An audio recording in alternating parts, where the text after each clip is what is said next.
ఒక అద్భుతమైన స్టోరీ చెప్తానండి. ఏంటంటే ఓ పెద్ద దొంగ, చాలా ఎక్స్పీరియన్స్డ్ దొంగ. నైట్ టైమ్ డ్యూటీకి ఎక్కాడు. డ్యూటీ ఎక్కడం అంటే ఏంటి? దొంగతనం చేయటం. రోడ్డు మీద పడ్డాడు. 4-5 ఇల్లు చూశాడు దోచుకుందామని. ఏ ఇంటి దగ్గరికి పోయినా కుదరలా. ఎందుకంటే వాచ్మెన్లు ఉన్నారు, సెక్యూరిటీ ఉంది, కొన్ని ఇళ్లలో కుక్కలు ఉన్నాయి, సీసీ కెమెరాలు బొచ్చెడున్నాయి. 4-5 ఇల్లులు చూశాడు. దొంగతనం చేయటం కుదరలా. చాలా నిరాశగా ఇక కష్టంలే అనుకుంటూ ఆ వీధిలో నుంచి బయటికి వెళ్తుంటే అక్కడ చాలా పెద్ద బంగ్లా ఒకటి కనపడింది. అనుకున్నాడు, అబ్బా దీన్ని దోచుకుంటే భలే ఉంటుంది అని అనుకున్నాడు.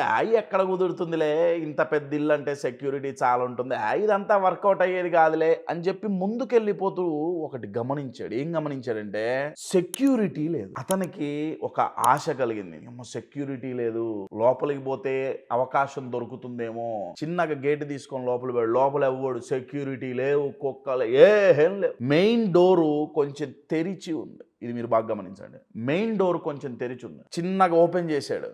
లోపలికి వెళ్ళాడు. అందరూ పడుకొని ఉన్నారు. చాలా పెద్ద ఇల్లు, ఎక్కడెక్కడో ఏ రూమ్ లో పడుకొని ఉన్నారు. వీడు వెళ్ళాడు, నీట్ గా అన్ని దోచుకున్నాడు. దొరికిందంతా చాలా ఈజీగా దోచుకొని వెళ్ళిపోయాడు. ఫస్ట్ చూసినప్పుడు చాలా కష్టం అనుకున్నాడు, కానీ ఎంతైతే కష్టం అనుకున్నాడో దానికి ఎగ్జాక్ట్ గా ఆపోజిట్ లో చాలా ఈజీగా దోచుకొని వెళ్ళిపోయాడు. తెల్లారితే ఆ ఇంటి ఓనర్లకు తెలిసింది, ఇంట్లో ఉండే వాళ్ళకి బంగారం పోయింది, డబ్బులు పోయినాయి, వాట్ ఎవర్ ఇట్ ఇస్. నా చుట్టుపక్కల వాళ్ళు పోగయ్యారు, అయ్యో దొంగలు పడ్డారు, బాద్ది ఇద్ది తిడుతున్నారు దొంగల్ని.